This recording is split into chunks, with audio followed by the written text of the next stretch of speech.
सबसे पहले तो मैं अपने सभी पूर्वोत्तर वासियों को नमस्ते करती हूँ। और हम इस वक्त विद्या भारती के समोत्कर्ष महाशिविर में हैं और मैं प्रोफेसर मिलन रानी जमातिया त्रिपुरा प्रांत की विद्या भारती शिक्षा समिति की अध्यक्षा और विद्वत परिषद प्रमुख पूर्वोत्तर क्षेत्र भी हूँ। और आज समोत्कर्ष महाशिविर का दूसरा दिन है और इस दूसरे दिन का जो मुख्य कार्यक्रम है उसको मैं बताना चाहती हूँ आप लोगों को। और समोत्कर्ष महाशिविर जो है यह पूर्वोत्तर के विद्या भारती के विद्यार्थियों का महाकुंभ आप कह सकते हैं। और इस महाकुंभ में कई पहलुओं पर हम लोग काम कर रहे हैं और काम का जो प्रमुख केंद्र है वो यह है कि पंच परिवर्तन और विद्या भारती के पंच प्राण। वो आप विद्या भारती के यहाँ कई बैनर लगे हुए हैं। पंच परिवर्तन क्या है, पंच प्राण क्या है विद्या भारती के स्कूलों के विद्यालयों के, वो आपको पता चल जाएगा। मैं केवल यह बताना चाहूँगी कि आज हमारा मुख्य कार्यक्रम क्या है। सुबह से लेकर शाम तक हमारा जो मुख्य कार्यक्रम है, कल 31 जनवरी को हमारे समोत्कर्ष महाशिविर का समापन सत्र होगा 2 बजे से। और उस समापन सत्र में हमारे अखिल भारतीय विद्या भारती के संरक्षक अभिभावक जी उपस्थित रहेंगे और असम राज्य के मुख्यमंत्री जी भी उपस्थित रहेंगे और विद्या भारती के प्रमुख अधिकारी गण कार्यकर्ता गण तो रहेंगे ही। और उस कार्यक्रम में 60,000 विद्या भारती के स्टूडेंट्स घोष बजाएंगे। इसके अलावा 1,000 विद्यार्थी बिहू नृत्य करेंगे, असम की संस्कृति का बिंदु। और इसके अलावा 1,000 स्टूडेंट्स जो है शारीरिक कार्यक्रम का प्रदर्शन करेंगे। ये मुख्य कार्यक्रम है कल का। और उस कार्यक्रम को सफल बनाने के लिए आज दूसरे दिन में अभ्यास 1,000 बिहू करने वाले छात्र छात्राओं का अभ्यास आज सुबह एक बार हो चुका है, शाम को भी किए जाएंगे। और इसके अलावा 60,000 स्टूडेंट्स जो घोष बजाएंगे उसका 8 बजे से लेकर 12 बजे तक उन्हीं का अभ्यास चलता रहा है। और उसी के पैरेलल में बौद्धिक सत्र भी रखा गया है। और बौद्धिक सत्र का प्रमुख विषय ही था role of students in social change, सामाजिक परिवर्तन में छात्राओं की भूमिका। और उस भूमिका के तहत 2-3 बातें हमारे सामने हमारे अधिकारियों के द्वारा रखे गई हैं। हम छात्र विद्या भारती के जो छात्र हैं, नर्सरी से अंकुर मुकुल किसलई से लेकर हम 12 स्टैंडर्ड तक के स्कूल को चलाते हैं। तो उन्हीं स्कूलों के विद्यार्थी आज कल से इस महाशिविर में उपस्थित हैं। तो उन छात्रों को विद्यार्थी होने के नाते शिक्षा प्राप्त करना, एजुकेशन उनका प्रमुख दायित्व है। इसके अलावा स्कूल से हमें जो संस्कार मिलती है, परिवार से जो हमें संस्कार मिलते हैं, उसे उन बच्चों तक भी पहुंचाना है जिन्हें यह संस्कार नहीं मिली।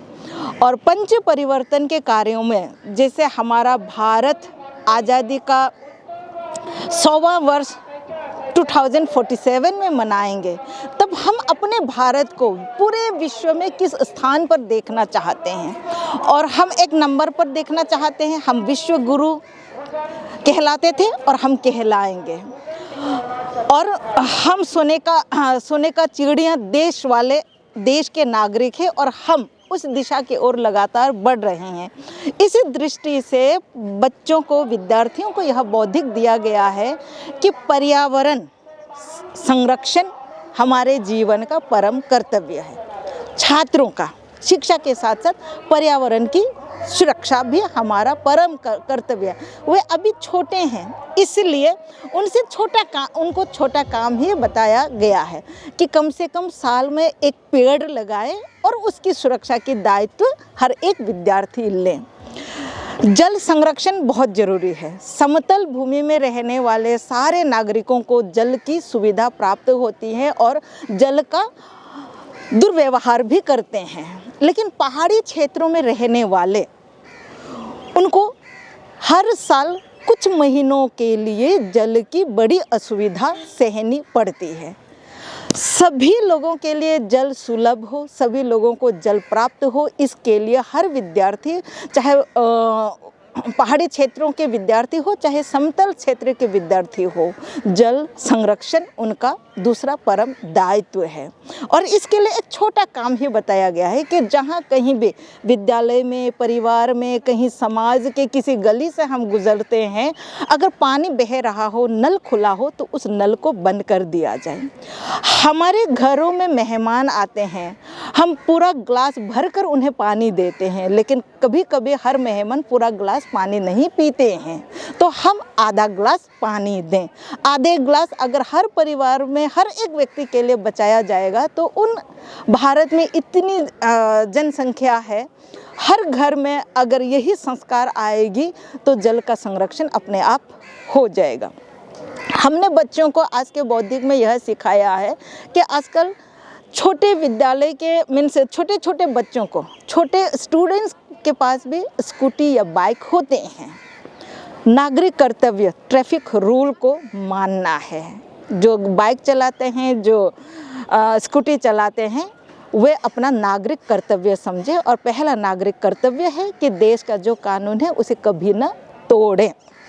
और पर्यावरण संरक्षण में और एक बात है, हम जो पॉलीथीन यूज़ करते हैं, यह पॉलीथीन जो है ज़मीन की उर्वरता को धीरे धीरे ख़त्म कर देती है, पर्यावरण को पूरी तरह से दूषित कर देता है। इसलिए हम अपने विद्यार्थियों को यह सिखाते हैं कि खुद भी कपड़े का बैग उठाएं, बाज़ार जाएं, या कुछ सामान अगर बाज़ार से लाते हैं या मित्रों से लेते हैं, दोस्तों से लेते हैं, तो कपड़े का जो बैग है उसे हम लोग प्रयोग करें। हमारे घरों में चाहे हमारे बड़े हो या हमारे बराबर के हो, अगर वे कुछ गलत काम कर रहे हैं तो उन्हें रोकना, सही बने रहना, सही शिक्षा प्राप्त करना, सही संस्कार प्राप्त करना और सही दिशा की ओर लगातार आगे बढ़ते रहना, तभी समाज का विकास होगा, स्वयं का भी विकास होगा और देश का भी विकास होगा। और तब जाकर हमें 2047 में जो हमारा देश होगा, उस देश का जो लक्ष्य होगा, उस लक्ष्य को हम लोग प्राप्त कर सकेंगे। इन्हीं विषयों पर हम लोगों ने आज हमारे विद्या भारती के छात्रों को बौद्धिक दी है और इसमें हमारे आदरणीय अधिकारी गण, विद्या भारती के अन्य संगठनों के अधिकारी गण जो है हमारे सानिध्य में रहे, उनका मार्गदर्शन हमें मिला और भविष्य में भी हमें उनका मार्गदर्शन मिलेगा। यही बात मैं आप सबको सबसे शेयर करना चाहती हूँ और आपने मुझे समय दिया, आपने मुझे सुना, इसके लिए आप सबका बहुत बहुत आभार, धन्यवाद।